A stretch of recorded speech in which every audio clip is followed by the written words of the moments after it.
If I had thought 3 seconds ahead that we were reading the gospel next, I wouldn't have asked you to be seated. But let's pray first, and then we'll read the gospel. Will you bow with me as I pray the 19th Psalm? May the words of my mouth and the meditation of my heart be acceptable in your sight, O God, my rock and my redeemer. Amen. Will you please stand as you are able for the reading of the Holy Gospel? I read from the Gospel of John, the 13th chapter, verse 31 and following. When he had gone out, Jesus said these words, "Now the Son of Man has been glorified, and God has been glorified in him. If God has been glorified in him, God will also glorify him in himself, and will glorify him at once. Little children, I am with you only a little longer. You will look for me, as I said to the Jews, so now I say to you, where I am going you cannot yet come. For I give you a new commandment, and that commandment is to love one another, just as I have loved you. You also should love one another. By this everyone will know that you are my disciples, if you have love for one another." Here ends this reading. Amen. Please be seated.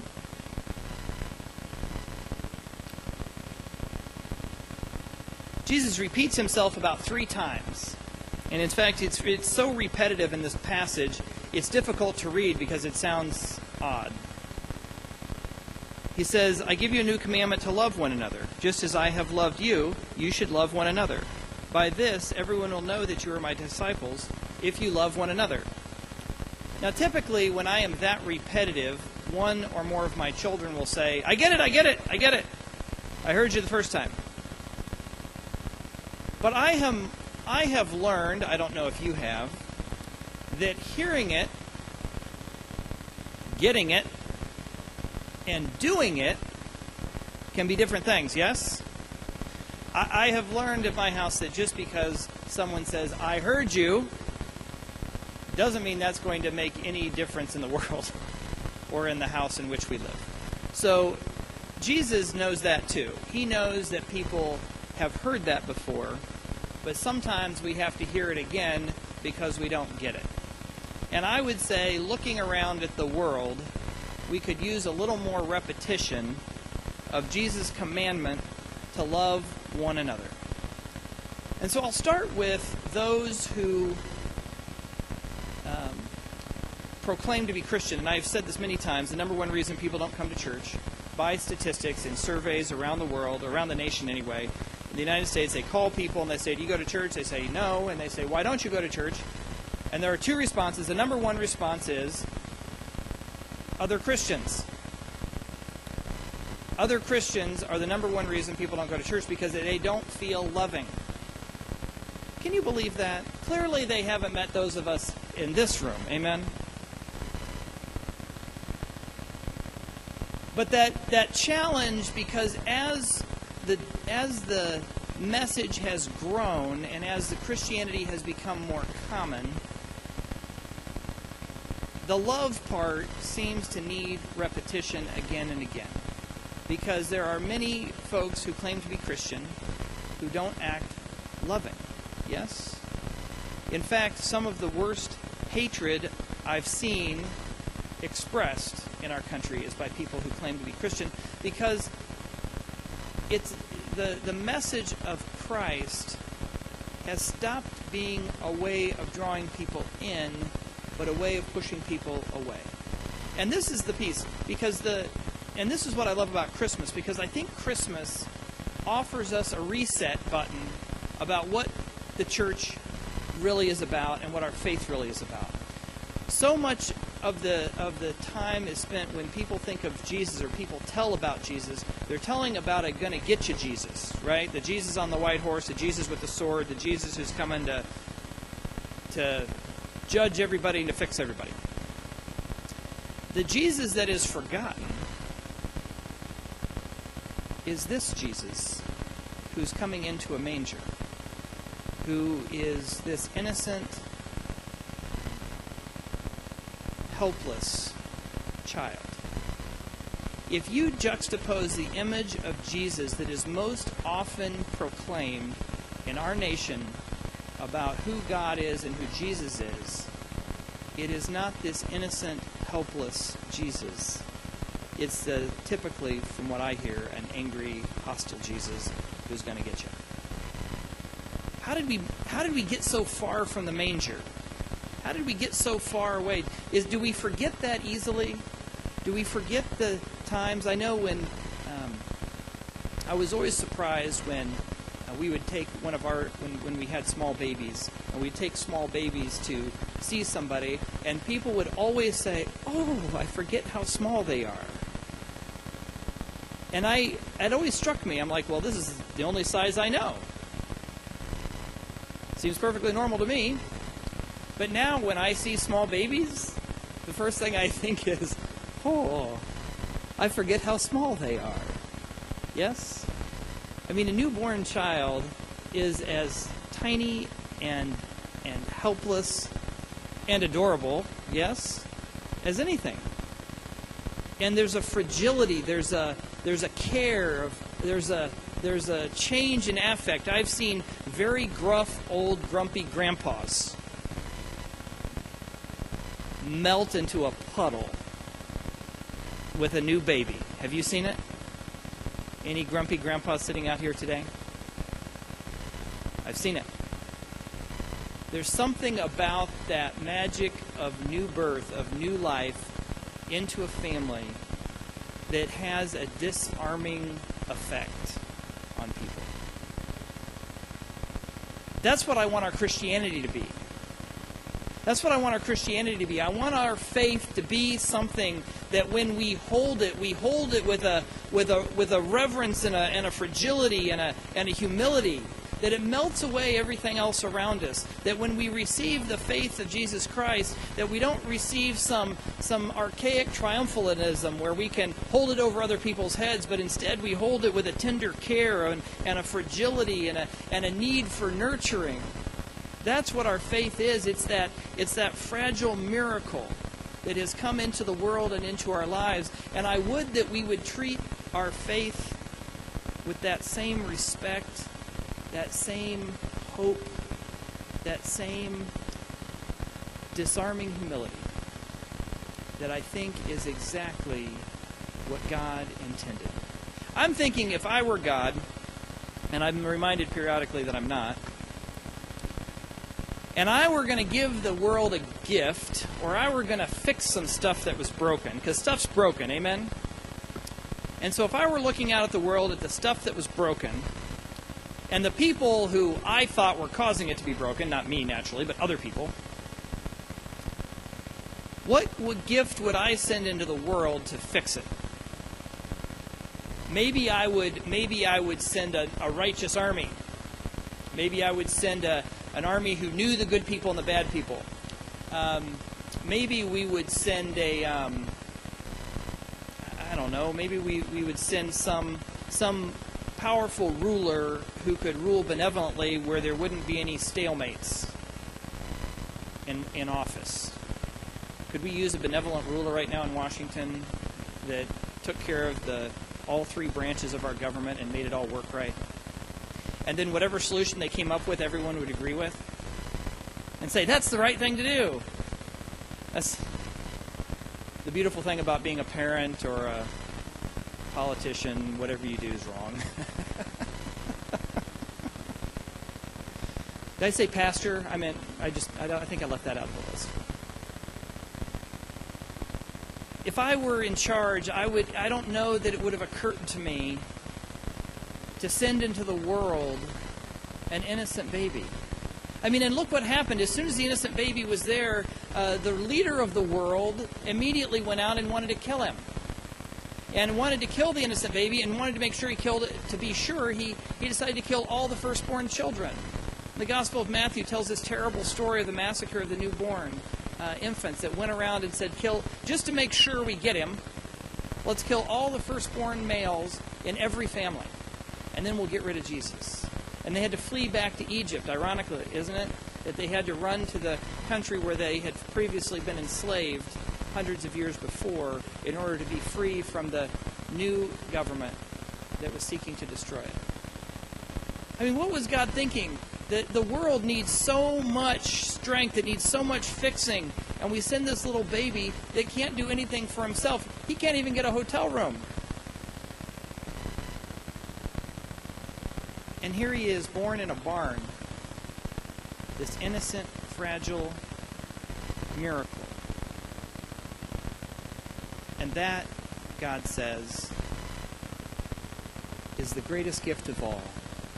That's exactly what my people need.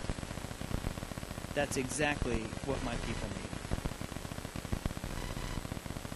Brothers and sisters, as we complete Advent this year, this is our 4th Sunday in Advent. We have 4 weeks to prepare ourselves for the coming of the Christ child. And we think about the themes of Advent. Not one of them is to judge more. Not one of the themes is to exclude more people. Not one of the themes is about being angry or crass. But instead, the themes of Advent are hope. The theme of Advent is peace. The theme of Advent is joy. And today's theme is love. And it's not just this random love or this free-floating love or this, what am I trying to say, this intellectual love that we can just think about, this abstract, there's the word, this abstract love. But Jesus says it again and again, the new commandment that you love one another. You should love one another.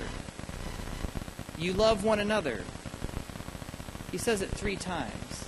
Do you remember the other time that Jesus says, do you love me 3 times? It's the disciple Peter after Jesus has died. And he asks Peter, he says, do you love me? And Peter says, sure.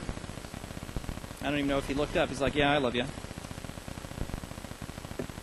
Jesus says, but wait, do you love me? And then he probably got his attention. He said, yes, I love you. And then the 3rd time Jesus says, do you love me? And now Peter's a little ticked. He's like, look, I said I love you. What does that mean? You don't trust me. You don't believe me. And he says, feed my sheep. Because Jesus is very clear that loving God is about loving one another. Loving God is about loving one another. And the way we treat one another is indicative of the way in which we live out our love for God.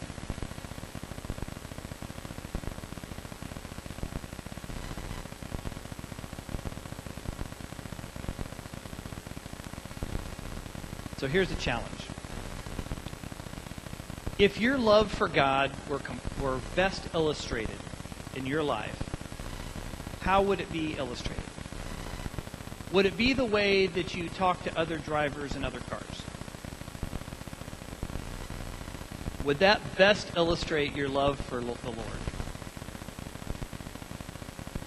I don't know. Would your love for God be best illustrated in your thoughts and words that you had for the other party during the presidential race?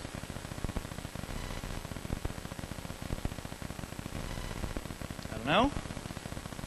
Tell me when I'm getting close. Would your love for God be the way that you feel not just about the victims of crime, but about the perpetrators of crime? Because Jesus throws this love around. He says, don't just love your family. And Jesus even says this horrible thing. He says, even thieves love their families. He says, love your enemies. Love your family, love your neighbor, and even love your enemies. Now, I don't know about you, but that's hard for me. I find it much easier to love people who already love me. Do you find that? I find it much more challenging to love people who don't like me, or who think differently than I do, or who want me to think differently than I do. I find it very hard to love people who are real close to my face and speaking loudly, even if it's only on television. And somehow Jesus came into this world and said, I want you to treat all of those people, all the difficult people, all the hard to love people, like this baby. And so here's an image that I give to you. The next time you and maybe during the holidays is a good opportunity to practice, because sometimes all the family comes in, amen? So we get a chance to try to love everybody one more time. Maybe we didn't do so well last Christmas, so we're going to do better this Christmas, amen?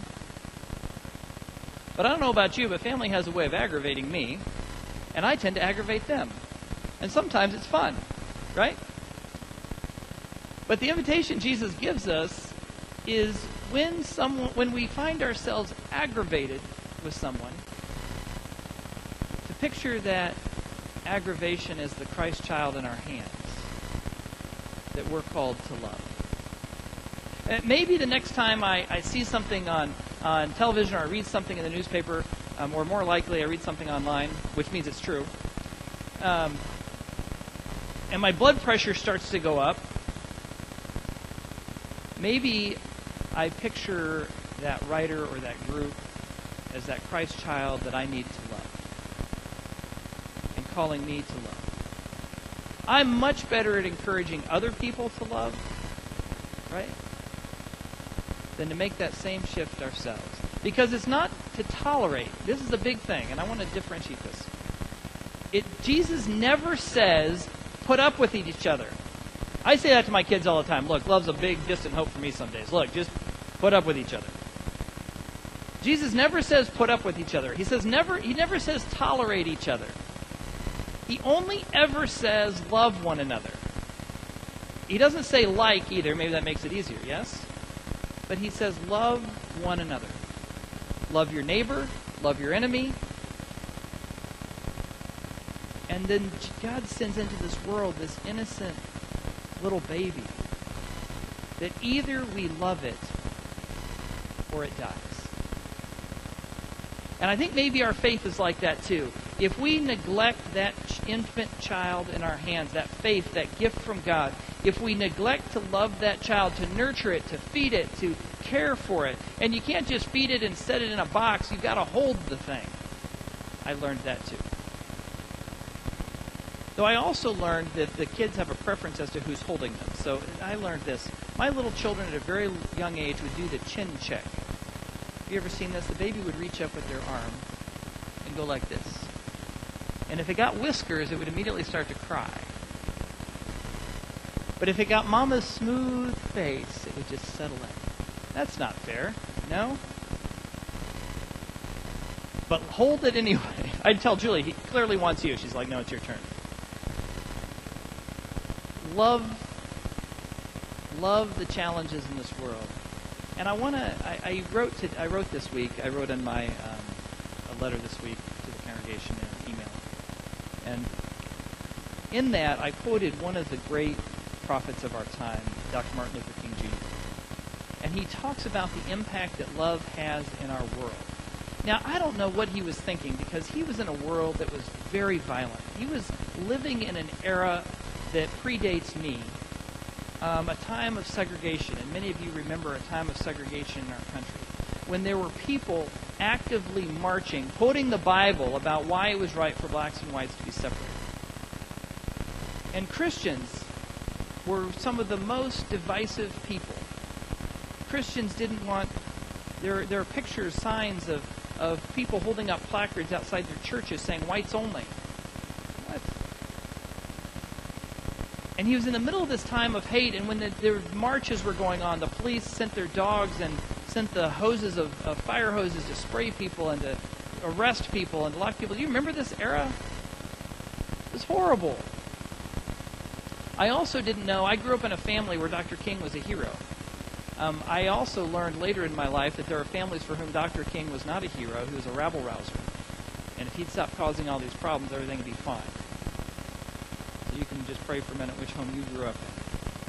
But in the face of this violence, in the face of this evil, in the face of this brokenness, this violence that ultimately took his life, ultimately assassinated for preaching on justice, he wrote before that this amazing passage about love, speaking particularly to violence. And in light of what's happened in our country with the violence around us, and for some, the answer to violence is more violence. And I want to just read this quotation from Dr. King, who was younger than I am when he was assassinated. He said, the ultimate weakness of violence is that it's a descending spiral, begetting the very thing it seeks to destroy. Instead of diminishing evil, it multiplies it. Through violence, you may murder a liar, but you cannot murder the lie, nor establish the truth. Through violence, you may murder the hater, but you do not murder hate.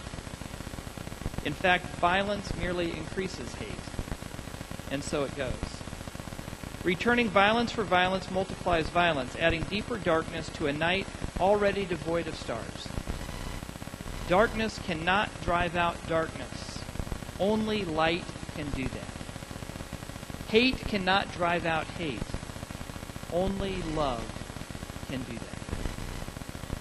And when God looked at the world and what the world needed, and he saw a world full of violence and hate, instead of adding more violence and hate, which is frankly the theology that I hear the most, that the answer to the world's problems is God's going to judge everybody and there's going to be a violent destruction of everyone in hell forever, which seems kind of violent. When God looked at the world and the broken, hateful violence, God sent love in this innocent baby. And brothers and sisters, that's the gift that we've been given today.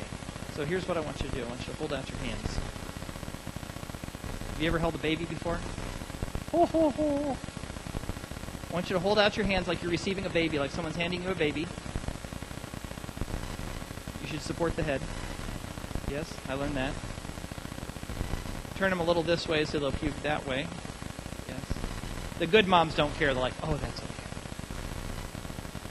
And I want you to hold that little gift and ask yourself, where is the violence here? Where is the hatred here? In this gift of new birth that God has given us. This is the gift of Christmas. This is the gift of Christmas.